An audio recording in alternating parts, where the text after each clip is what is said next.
I'm working on wheel repairs and touch-up, and I'm going to show you how to tell how the 2023 Honda Odyssey lower control arm front end noises. So front end noises come from many different things, and I'm going to show you where the noises come from on this car. So let me put it up in the air. And actually I'll do a separate video on the wheel repair. The front one was so bad that I started on it knowing that my other wheels were a lot easier to repair.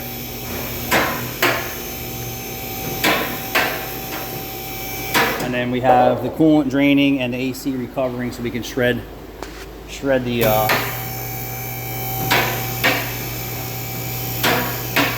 the frame support. All right, so on vehicles today that are produced in the suspension knuckles, besides these failing, right?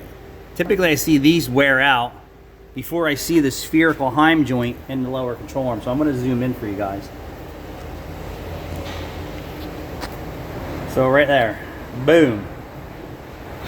So you see the bushing ripped out? Inside of that bushing there is a steel collar that gets worn. So if the bushing's ripped, control arm's already bad.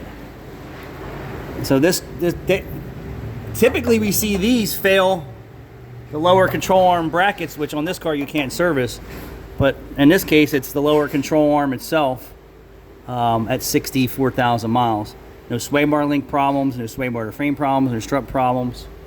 And they already had an axle shaft done on this side, so I don't know if it was in an accident or it was just from probably an out of warranty repair. Like, yep, needs an axle, and then when they got further into it, like, nope, it doesn't need an axle, it needs control arms. So on this side, I'm going to zoom in there and get you better lighting. There you go. So to the left, around 11 o'clock, you'll see that bushing's completely torn out right there. So when the vehicle's in ride, right, so what happens is, right now the vehicle's with the wheel suspended, and then the vehicle's in ride, and the control arm's constantly doing this. Up and down. When you hit the brakes, back and forth. When you hit potholes, constantly back and forth. And it just wears out this rubber bonded steel joint in the control arm. Like I said, typically I see these grenade before that, but you could already see signs that dry rot and a crack has happened on the back bushing. So, but this is a sure way to say the control, if the bushing's ripped, the control arm's bad. And if it's knocking and it's ripped, it's bad. And so it's bad. No matter how you slice it, it's bad. But I'm wondering if they warranted that axle or if the customer had to pay for that. That's a good question, because that was recently replaced and then this one wasn't. So it depends. If the driver's aggressive and they're slamming between gears constantly, you know, I know it's a push select, but like I said, they don't make anything decent anymore. I mean, look how little this axle is for this teeny tiny axle for this huge vehicle.